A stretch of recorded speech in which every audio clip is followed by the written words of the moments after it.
सबसे पहले तो गणतंत्र दिवस की हार्दिक शुभकामनाएं सभी देशवासियों को। हमारे लिए बहुत ही गौरव भरा दिन है। हमारे संविधान को 75 साल हो गए हैं और जनप्रतिनिधि होने के नाते हमारा ये फर्ज बनता है कि संविधान के जो भी आदर्श हैं, जो भी विचार हैं, उसको अपने कार्यों में ढालें और देशवासियों का भी एज सिटीजन्स एक देश के प्रति जो जिम्मेदारी है वो भी यही है कि संविधान को अपनी प्रेरणा मान करके अपने कार्य करें और संविधान के जो उसूल हैं उसको कायम रखें।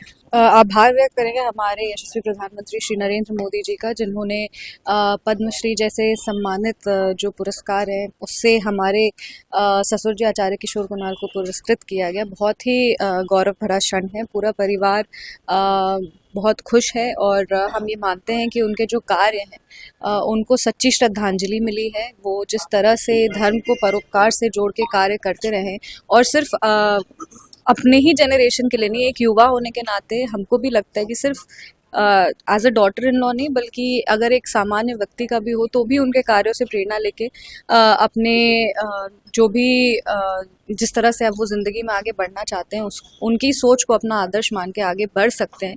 क्योंकि हम लोग अक्सर देखते हैं आज के ज़माने में लोग धर्म के नाम पे लाठी उठाते हैं, धर्म के नाम पे लड़ाई झगड़ा होता है, हिंसा होता है। पर हमारे ससुर जी एक ऐसे व्यक्ति थे जिन्होंने धर्म के नाम पे अपनी नौकरी छोड़ दी और धर्म को परोपकार से, जन सेवा से, मानव सेवा से जोड़ते हुए अपना कार्य किया। वॉलंटरी रिटायरमेंट ले करके पूरी तरीके से जन सेवा में समर्पित थे। उनको और उनके कार्यों को, उनको जो भी वो काम करते थे उसको रिकग्नाइज करके भारत सरकार ने उनको पद्मश्री से सम्मानित किया गया। तो ये उनके लिए सच्ची श्रद्धांजलि है और हम लोग सब बहुत ज़्यादा गौरवान्वित महसूस कर रहे हैं। आभार व्यक्त करेंगे हमारे यशस्वी प्रधानमंत्री श्री नरेंद्र मोदी जी का, जिन्होंने पद्मश्री जैसे सम्मानित जो पुरस्कार है उससे हमारे ससुर जी आचार्य किशोर कुणाल को पुरस्कृत किया गया। बहुत ही गौरव भरा क्षण है। पूरा परिवार बहुत खुश है और हम ये मानते हैं कि उनके जो कार्य हैं उनको सच्ची श्रद्धांजलि मिली है। वो जिस तरह से धर्म को परोपकार से जोड़ के कार्य करते रहे और सिर्फ अपने ही जनरेशन के लिए नहीं, एक युवा होने के नाते हमको भी लगता है कि सिर्फ as a daughter in law नहीं, बल्कि अगर एक सामान्य व्यक्ति का भी हो तो भी उनके कार्यों से प्रेरणा लेके अपने जो भी जिस तरह से अब वो ज़िंदगी में आगे बढ़ना चाहते हैं उनकी सोच को अपना आदर्श मान के आगे बढ़ सकते हैं।